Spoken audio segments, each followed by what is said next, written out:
about much more than words. The actions of parents also vary, and the decision if there is a compromise. Hello and welcome to the Well Child Show.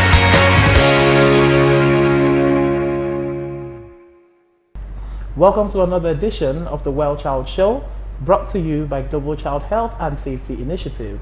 My name is Kemak Onyenuchea, your host. Today on the program, we'll be looking at vision planning and goal setting for children. I'm going to take a breather, and when I come back, I will introduce my guest and the Well Child Show proceeds. Don't go away.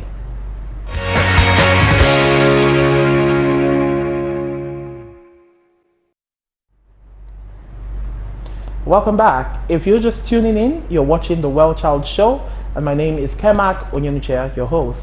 Thank you for staying with us. Today on the show, we're looking at vision planning and goal setting for children. I have a resource person in the studio with me who will help us do justice to this topic. Let me introduce Enitan Ibironke. She's a legal practitioner, a brand strategist, and a social worker. She's also an alumnus of the prestigious Orange Academy, as well as a mentor at the Women in Successful Careers, WISCA. She's a mother of two beautiful girls. Welcome to the program, Enitan. Thank you for having me, Kema. It's such a pleasure to have you here. Thank you so much for being on the show today. Thank you. It's a pleasure. Yeah. So we're looking at vision planning and goal setting, especially for children. Now, I, for one, remember as I began to come of age, I remember that as a child, I never really thought much about the future. Sure. And the future happened to me, and it was like a huge, shock, something I wasn't prepared for. Mm-hmm. So I found in my younger days as a young adult, I had to struggle with getting a grip on my life, what it was I wanted and what I hoped to achieve. So, and this is your core area of specialty, helping people plan their lives and know the right steps to take. So let me start by asking, what exactly is a vision? Well, thank you for asking that question, but I would like to say first that just like you, I understand that idea of growing up and not really thinking about the future. Maybe because of the kind of parenting that we had, good parents, very nice, parents that had good ideas for us. But a lot of us, especially, you find that people at this point in time went through life thinking that things would just take place, things would fall in place. So we're going to start with the question, what is a vision? A vision is your imagination of what you think the future is going to be like. So it's a mental state where you're imagining that, oh, what's my future going to be like? Let me use women, for instance, little girls. When you're a little girl, you're thinking, I'm a princess. And then as you start getting into your teen years, you're thinking, when I become an adult, or you're thinking, when I get married, those things that we just do without thinking about. That mental imagery of our future is what is called a vision. Right. Now, bringing it home, when we talk about goals, like setting goals, yes, can you marry the two and so that we can learn? Absolutely. See, when we have the vision, we're looking at the mental imagery, but it's like saying I want to go to Yaba, or I want to go to London, I want to go to Dubai. That's a vision, so to speak. Now the next thing you have to do is, how do I do it? Goals are those steps that you put in place, that you actually document, right, or at the same time it starts from the mind about how to get to achieve your vision. So in marrying the two, you find that you cannot have the actualization of a vision without having goals. So let's bring it home to children. For instance, I'm in primary school.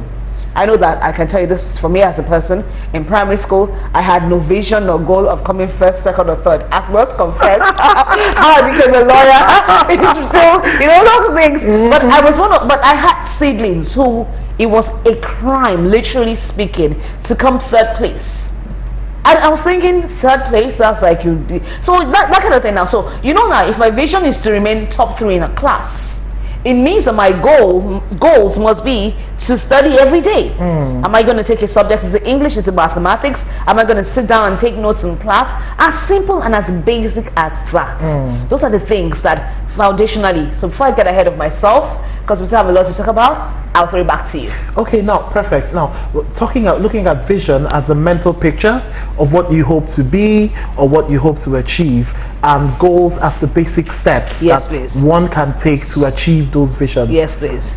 Coming back to childhood. Yes, please. I, for one, basically, I can't read. I never had a vision for my life. To a large extent, most of the ideas I had about the future were pictures that were sold to me by my parents, by my teachers. Now, I'm going to give you a practical example. While a child in primary school, I was involved in a stage play, and I played the role of a doctor. Right, and I was so good at that role that after the play, everyone told me I was going to be a good doctor when I grew up. So that sold me a vision of studying medicine.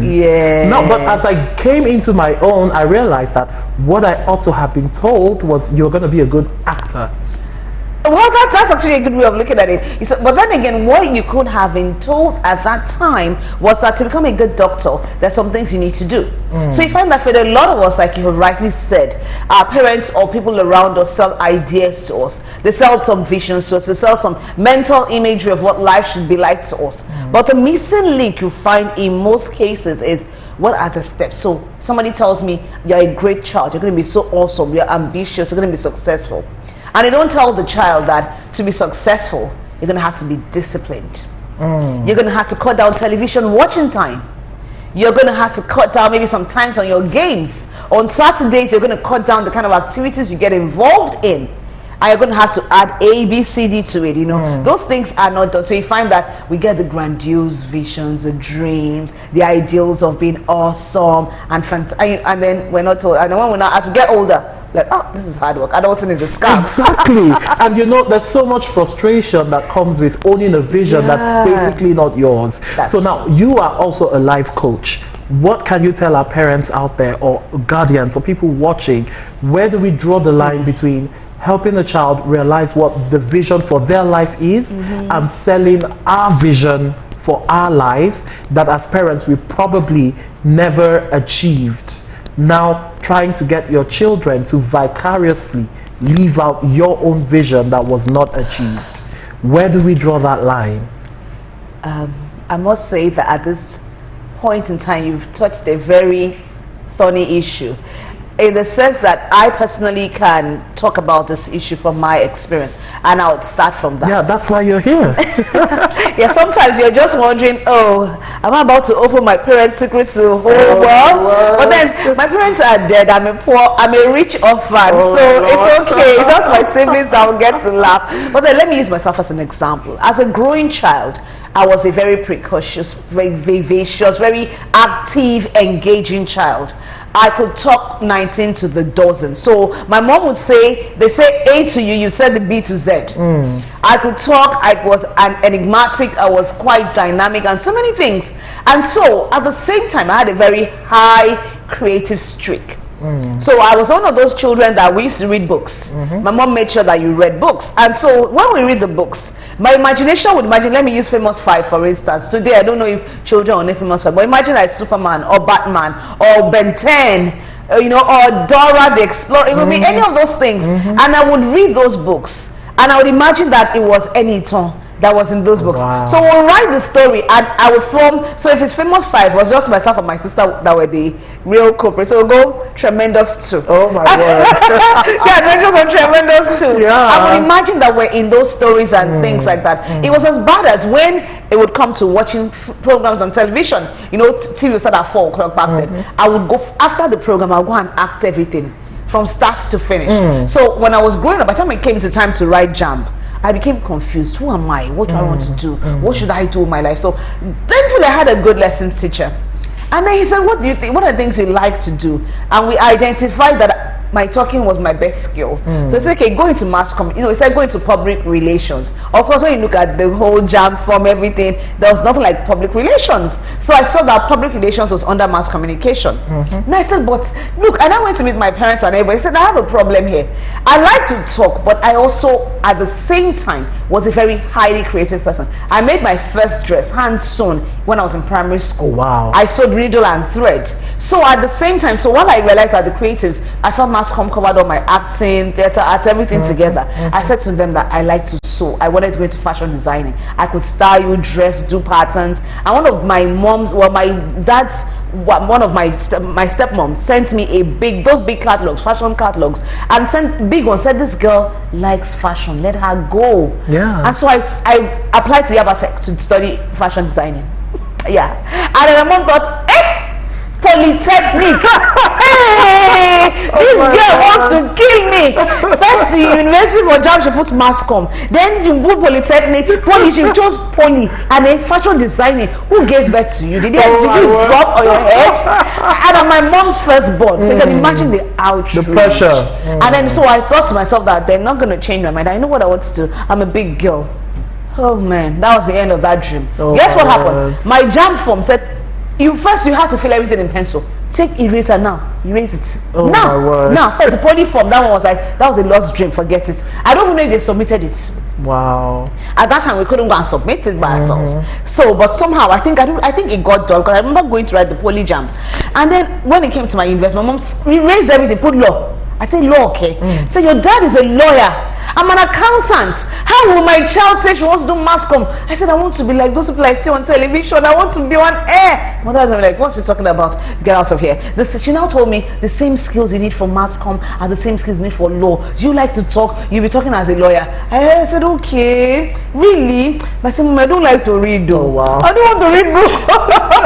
At the end of the day, long story short, I got into university for law. First try, no second tries, first lift. And I was like, why did you guys do this to me? I was one of the people that was upset to see her name on the first list for entry into university, because I put my second choice, didn't like mass com. And I was so hopeful that the first school that I chose would not take me, so that I would have to be able, so I'll say, I didn't get in. I studied law for 5 years, did everything, but my heart never left the creative area. And I found myself going back there. But the problem with that is that in terms of the vision I had for myself and the ideals that my parents had for my life, there was a clash. So you find that it created so many turns and curves for me. But as I look at life now, which is one of the reasons why I'm passionate about building personal brands, building people, life planning, encouraging people, especially young people. I feel that if you can help them to shape the direction of their lives from when they're young, and you can educate and encourage the parents to see that your children have an idea of what they want. At the time I was 16, 17, I knew clearly what I wanted to be in life. My two goals were media and fashion. At this point now, I've crossed over half of my living years. Let's say if the age is 70 minimum, and I still went back to what I wanted to be at 17. So I tell a lot of parents when they have to come and meet me and say, what do you advise? I say, no, let me talk to your child. What does the child really want? By talking through to the children, I find that there's not a lot of confusion. And I'll tell them, let's go back to your skills. What are things that fascinate you? What do you find yourself doing? So in the case where you were a good actor as a doctor, and they said it would be good for you to be a doctor, it might have been that beyond being a good actor, there might have been an element of you that has a spirit for nurturing people. Because it couldn't have just been the acting alone. Okay. Even though, yes, as Nigerian people, we're good. But there was that element of your personality, which is eventually showing in you to something that's for children. A whole TV show, most people would not find the line. Well, that's not the line they would talk. So if it was acting, you could easily just be in the arts alone. And so my advice to parents is, your children know what they want to be. Innately. The most you can do for them is to start to do your research in those areas and say, what are the lucrative areas of it? The fear for a lot of parents is, how will you make a living? How will you earn an income? What will your achievements be? But I tell them, look for the most creative ways around there. Look for the lucrative things. Push your children. If your children have a flair in some way or the other, link them up with people that can help them build that, nurture that. And today's world is good. We found an 11-year-old girl who, from her school, was talking at the United Nations Assembly on the issue, and that's a 16-year-old girl that I met recently, and I started mentoring. This girl has won a few prizes talking about gender equality. And I say to myself, that's awesome. Every time I see the dad, I say, your daughter is amazing. Last year she won last year. And this year now, because of her winning, she's been involved in advocacy that they're showing all over the world. Wow. She's 16. She graduated. She started a business making beads at 11, 12. Wow. So do you find that, and I said to the parents, and I tell other parents out there, imagine if the parents had said, all I want you to do is go and choose maths, English, do jam, science or arts. And I went to a secondary school that was, at that time, would you understand, I went to a paramilitary school, one of the command schools. And in the first senior secondary year, you're made to do all the subjects. Arts and sciences, biology, chemistry, technical drawing, everything. You just choose the options. You have a certain number of subjects you must do. And all my siblings and co were in other schools, and I was like, why are we doing so many subjects? But today, I appreciate the wisdom of that system. Because that helps point out that helps you to go through everything. Yes. So you're not just going because my friends are doing science subjects, my friends are doing this one, and I still had this discussion with my daughter yesterday. She said, oh, I didn't swim in school because all my friends were not swimming. And I said, no, what does your inner compass tell you? That's quite brilliant. So now we're going to talk about talents in the child and how that should help, shape what the child should be. Fantastic. But we're going to go on a quick musical break. When I return, the Well Child Show continues. Please stay with us.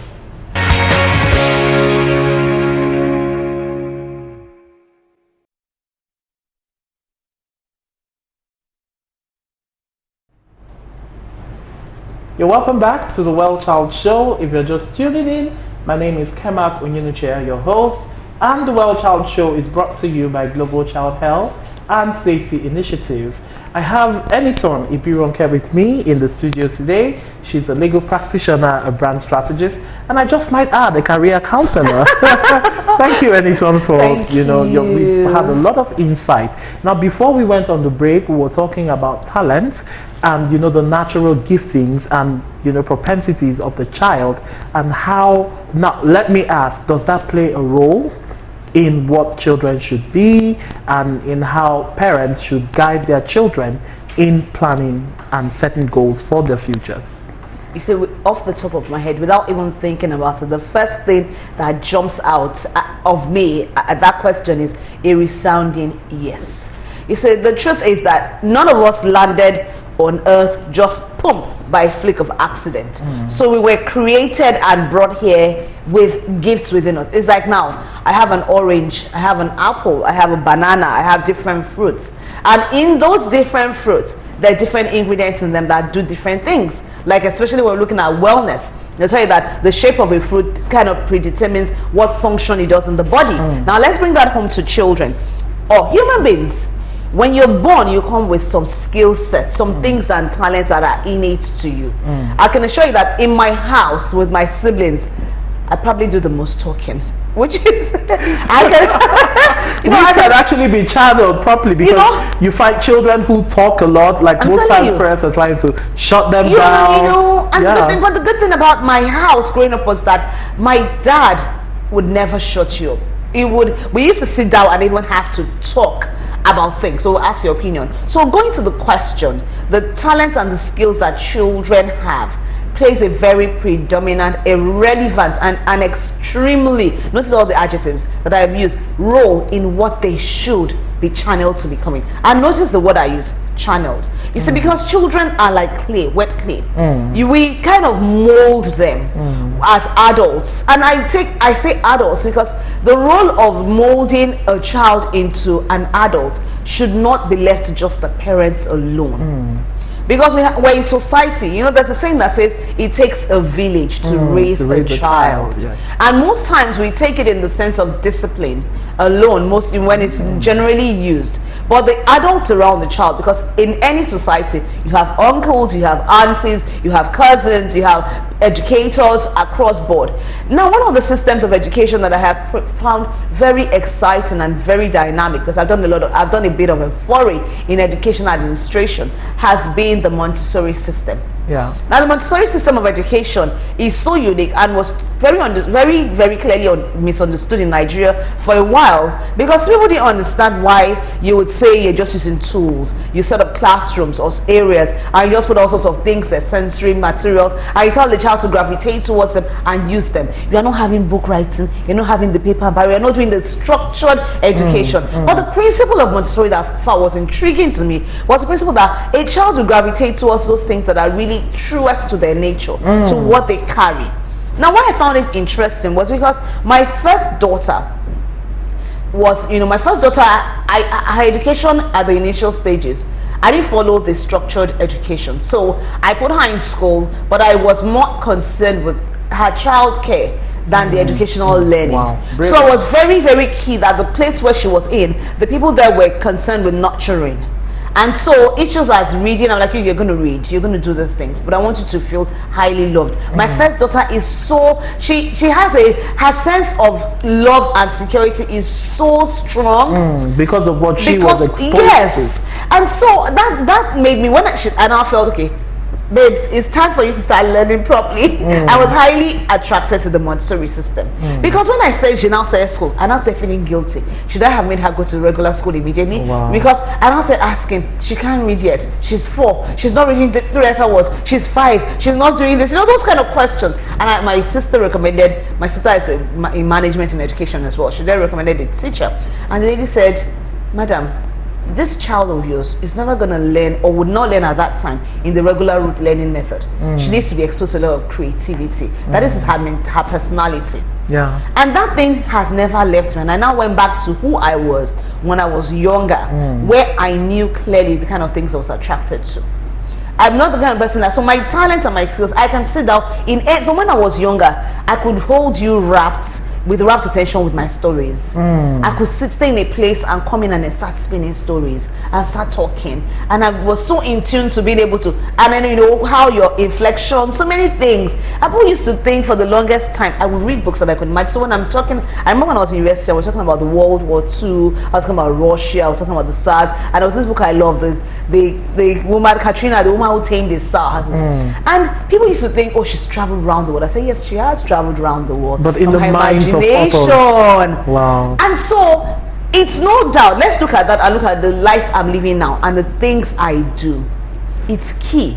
So parents, it's very vital that we actually need to understand the skills and talents of our children. One of the challenges with parenting today is that we don't have time. A lot of parents don't have time. Do we not have time, or parents fail to make the time? Yes, you see, I'm not here to bash parents. Dear parents, we're all in this boat together. And so which has led, because I have had to deal with the issue of time, attention, and I finally realized that the way society makes parents, especially mothers, feel guilty for not being there or for deciding to work and go is not actually, in my opinion and my observation, the right way. It's not the length of time, but the quality of time. Okay. So I've intentionally, and it's the things we can look at, intentionally ask myself that, what kind of questions do we ask our children when we're together? What kind of conversations do we have? What are things that I want to draw? So I started asking myself, I want to know my child. I want to know what my child carries as talents and skills. I want to know my child's fears. I want to know what are the limitations. And that doesn't have to be done all day long. Those are things that come up in drop-off at school, or I come back home, so we decide to create Saturday time or things. And as you know those things, you know what that child is good at. You know what that child will succeed at. Then you can start to research. It goes back again. So which is where the quality of time and parenting matters, and where your question is so relevant. Don't push a child out of that child's natural talent and skills. It's like fish stays in water. Wow. You can't take fish out of water and say thrive. That's really brilliant.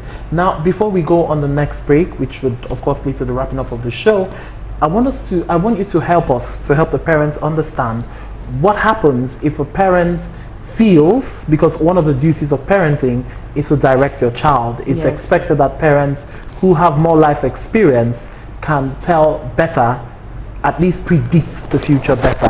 Now, what happens in the event that a parent understands all what you're saying and is trying to guide the child in a particular direction, whether it's a younger child or a teenager, but that child is seen to be going in a totally divergent, track? But hold that thought, we'll go on another break and then we'll be right back.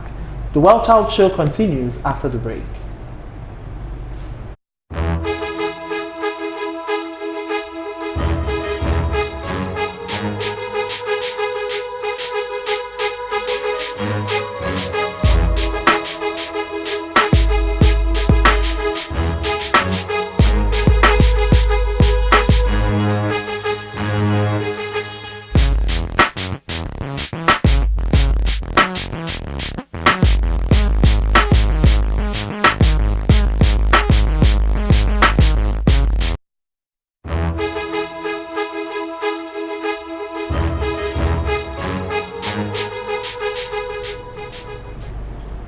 You're welcome back. It's still the Well Child Show with Kemak, and I have with me in the studio Enitan Ibironke, a legal practitioner, and we're looking at the topic vision setting and goal planning for children. So Enitan, very quickly, what advice would you have for a parent or parents who are trying to, guide their children in the path they feel is right for the child based on talents and, all the things we talked about, but the child is seen to be going in a divergent track? I would say in a summary that parenting and having children is teamwork. And in a team, especially a relay race, you want to get a goal, you have a vision, you want to succeed.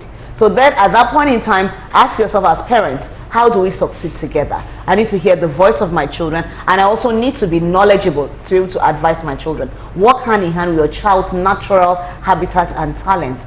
Build in your own input, and then prayerfully succeed on that journey together. That is really the only way. But you cannot be on one end as a parent and your child's on the other end and then pushing. You're going to have a lot of clashes. And at the end of the day, you may not necessarily get the kind of successful outcomes that you really want. You may have a successful child reach, but highly unhappy. Wow. So at the end of the day, what you're saying, compromise, a coming together of the child and the parents who work together to achieve this thing called a great future for the children. Yes. Thank you so much, Enitan, for being on the show today. I've learned so much. It's like I should just hand this show over to you. Thank you for having me. It's been an awesome pleasure. I'm excited to have the opportunity to express some of these views. There's so much for a greater nation, for a greater people. There's so much that we can do in changing how we look at life and how we build people. Thank you so much. We're definitely bringing you back. That's a promise. Thank you. All right. Thank you for being a part of the show today. But the conversation is not over. You can hook up with us on our social media platforms, on Instagram at The Well Child Show and at Global Child Health. And you can also connect with our Facebook page and Global Child Health and Safety Initiative for speaking engagements, questions, and consulting opportunities in childcare health and safety. Kindly send us an email at info.wellchildshow@gmail.com. And for this and other episodes of the Well Child Show, you can hook us up on YouTube at Well Child TV. Thank you so much for being a part of the show today. And like I always say, child health and safety is everybody's business. My name is Kemak Onyenuchea. I'll be back next week with another insightful edition of the Well Child Show. God bless you.